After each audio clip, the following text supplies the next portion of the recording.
Assalamualaikum warahmatullahi wabarakatuh. Salam ukhuwah, salam kasih sayang. Bertemu kembali saudara dalam Salam Insani.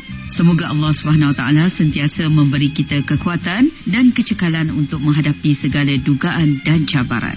Sesungguhnya saudara, setiap dugaan dan cabaran yang Allah datangkan kepada kita tidak lain dan tidak bukan adalah sebagai tanda kasih sayangnya kepada kita.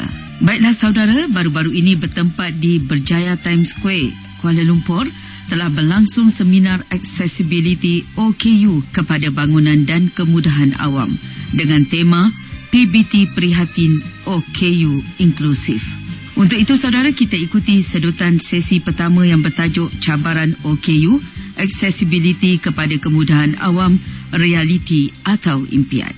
Ras Adi Barazi, Pegawai Khas OKU kepada YB Menteri Pembangunan Wanita, Keluarga dan Masyarakat, merupakan moderator dalam sesi ini, manakala panel-panelnya terdiri daripada Encik Zarif Effendi mewakili OKU kategori fizikal, Encik Muhammad Sazali Syari kategori pekak dan bisu, Profesor Dr. Rosita Muhammad Amin kategori fizikal, Adik Gan Munwai kategori fizikal dan Encik Silatul Rahim bin Dahaman kategori cacat penglihatan.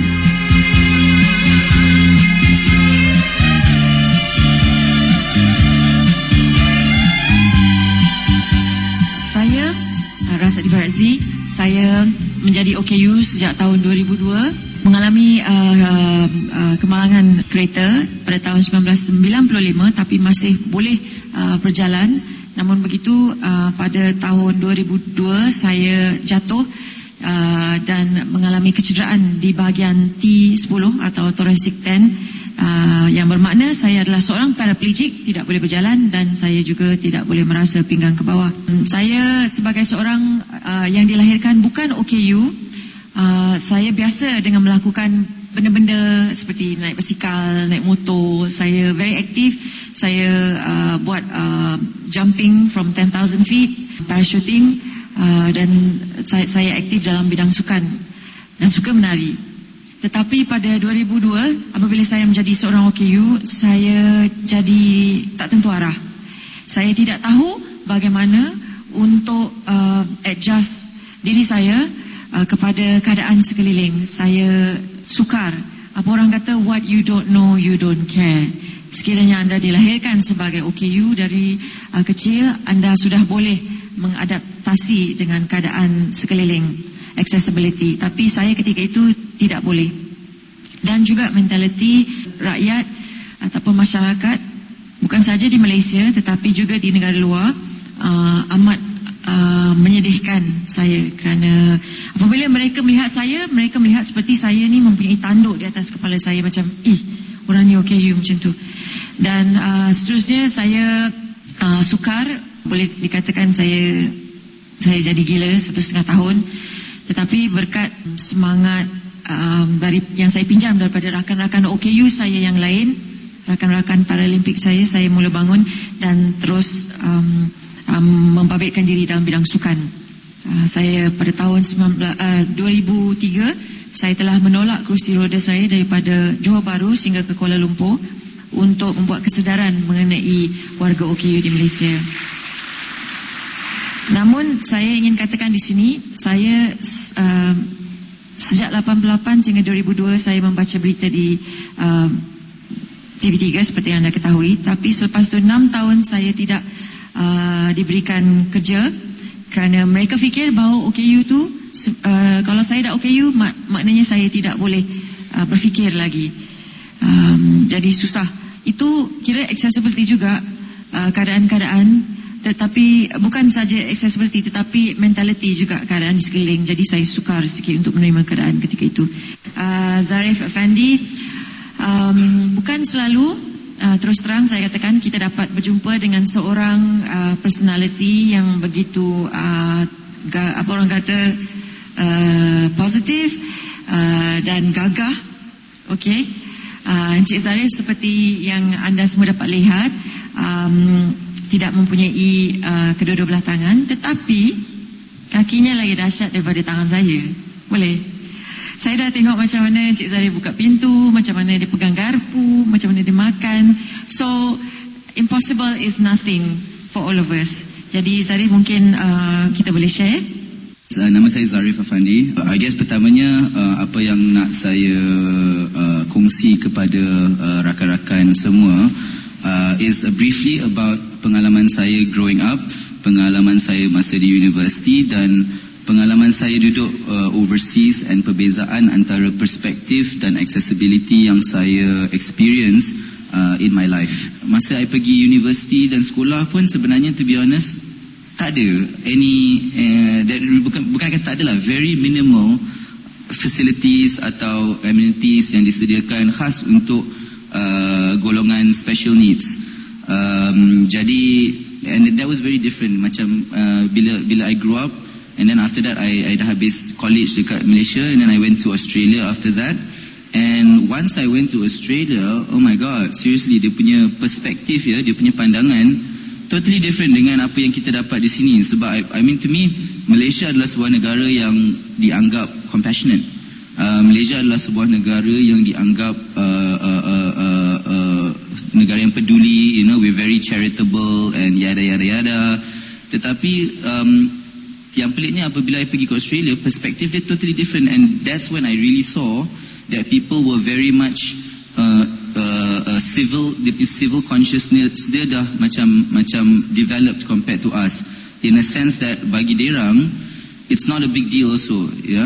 Contohnya macam I pergi college dan university di Malaysia, sebuah public university and also a private college also. I went to both. I studied law and I studied sociology as well after that. And throughout my time in university, selama saya punya masa di university dan di college, masa kat universiti awam tu langsung tak ada minta apa, tak ada tanya I apa-apa kalau I perlu apa-apa ke tak, except for masa examination.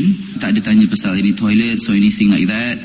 College, masa I kat college pun sama. In fact, I made an application, and also I asked untuk mereka buat toilet for special needs, and it only came in my last semester, which was 2 years after, which is ridiculous, right? You know. Dan bezanya antara itu, and when I went to Australia and I went to study there, the first week already it's part of the SOP that they have a special needs and disabilities officer that comes to you, yang akan datang ke anda, bukan anda pergi ke dia ya, dia akan datang ke anda ya, and comes to you and asks you, okay, how can I make your time here in the university, macam mana saya boleh lakukan time here di university to be as comfortable and as enabling as you can. That was the first question that they asked me. So, which was a vast difference, ya, perbezaan yang sangat ketara antara perspektif di negara kita dan di negara Australia. Dan sebelah Encik Sazali ialah Encik Silatul Rahim Dahman, pengurus ICT MAB daripada Persatuan Bagi Orang Buta Malaysia. Beliau mempunyai Diploma Access Technology daripada Overbrook School for the Blind, Philadelphia, USA, serta Diploma in Access Technology daripada Carroll Center for the Blind, Boston, USA. Nama penuh saya Silatul Rahim bin Dahman, nama yang ganjil. Bila saya Google di internet, tak ada orang lain yang nama Silatul Rahim, saya seorang. Tapi tak apa, panggil saya Rahim. Saya dari Persatuan Bagi Orang Buta Malaysia. Jadi saya ingin bercakap dari perspektif orang buta, ataupun dalam bahasa yang lebih lembut, OKU penglihatan. Tapi izinkan saya menggunakan perkataan buta sebab nak jimat masa. Kalau orang cacat anggota, ya, yang duduk di kursi roda, bertongkat dan sebagainya memerlukan, ya, accessibility, orang buta pun ada permintaan dan keperluannya yang tersendiri. Di dalam masa yang singkat ni, saya ingin pecahkan kepada 3 kategori, ya, keperluan kita. Yang pertama, akses kepada mobility atau pergerakan. Yang kedua, akses kepada information. Dan yang ketiga, akses kepada pekerjaan. Jadi akses yang pertama, akses kepada mobility ini, ya, adalah berkenaan dengan pergerakan orang buta dari point A ke point B, dari satu lokasi ke lokasi lain. Ia melibatkan apa? Melibatkan persekitaran yang selamat atau tidak. Macam Ras Adibah cakap tadi, tak sah orang buta kalau tak jatuh longkang. Bukan orang buta kalau tak jatuh longkang tu. Saya nak tambah lagi, tak sah bukan orang buta kalau dia tak langgar tiang yang dipacak oleh DPKL di sana sini tu. Maaf, bukan DPKL sajalah, Balij Balai Perbenaran pun macam tu juga, ya. Di mana-mana pihak berkuasa tempatan buat ada masalah. Dan tak sah kalau orang buta tak langgar pasu bunga di tepi jalan, tak langgar motor yang parking di tempat sepatutnya pejalan kaki, tak sah kalau tak langgar tong sampah di tepi jalan dan sebagainya. Ya. Saya ada seorang rakan dalam dewan ni pada hari juga, ya, yang pernah belajar di Universiti Melaya beritahu saya, setiap orang buta yang masuk Universiti Melaya tak akan grad kalau tak jatuh longkang dulu. Ni, tak tahu kenapa, ya. Sama ada itu telah menjadi prasyarat ataupun menjadi satu benda yang cukup lorat. Jadi untuk mengatasi masalah mobility ini, sebenarnya ia melibatkan yang pertama built environment lah, persekitaran yang dibina lah, ya. Yang kedua dia melibatkan pengangkutan atau transportation yang merangkumi transportation darat, pengangkutan udara dan of course penginapan, ya, dan lain-lain. Kalau saya nak sebut secara detail mungkin tak mencukupi, tapi basically, ya, pada asasnya melibatkan pergerakan. Sebab bila kata buta, maknanya kita tak melihat, ya. Kita mungkin ada mata tapi tidak melihat, ataupun mempunyai partially sighted. Partially sighted ni boleh melihat sedikit tetapi tak mencukupi untuk membantu pergerakannya. Proses mendapatkan bantuan ketika kita bergerak bukannya perkara yang mudah, ya, kerana ia ada kaitan dengan attitudinal barrier, ya, barrier ataupun halangan sikap, ya, yang berpunca daripada sikap. Mendapatkan bantuan kadang-kadang lebih menyusahkan, kadang-kadang boleh membantulah, ya. Izinkan saya berkongsi lah, ya. Di antara masalah yang kita hadapi bila kita dapat bantuan, ya, orang yang membantu itu sering buat keputusan apa yang terbaik untuk kita, ya. Sebagai contoh, kawan saya yang ada dalam dewan ni juga pada pagi ini pernah beritahu saya, dia nak lintas satu jalan yang cukup sibuk di KL ni. Setelah 15 minit dia berjaya lah melintas seorang diri. Tiba-tiba datang seorang yang tidak dikenali, tarik tangan dia, bawa dia lintas semula ke seberang sana. Lepas tu baru dia tanya, "Cik nak ke mana?" Dia tanya orang buta tu. Orang buta tu kata, "Saya baru susah payah lintas ke sana, awak bawa saya balik ke sini." No, masalah saya ingin bergerak ke masalah yang kedua. Masalah yang kedua adalah masalah akses kepada information. Maksudnya masalah nak membaca, masalah nak mendapatkan maklumat, macam tanda-tanda, papan tanda, papan tanda di tepi jalan, ya. Leaf dan mana-mana lah, ya, yang ada kaitan dengan tulisan. Sebab belum menjadi satu kewajipan atau belum menjadi satu amalan lah sekurang-kurangnya yang setiap signage itu mesti diaksesibelkan kepada orang buta. Misalnya diwajibkan braille labels ataupun diwajibkan audio labels, ya.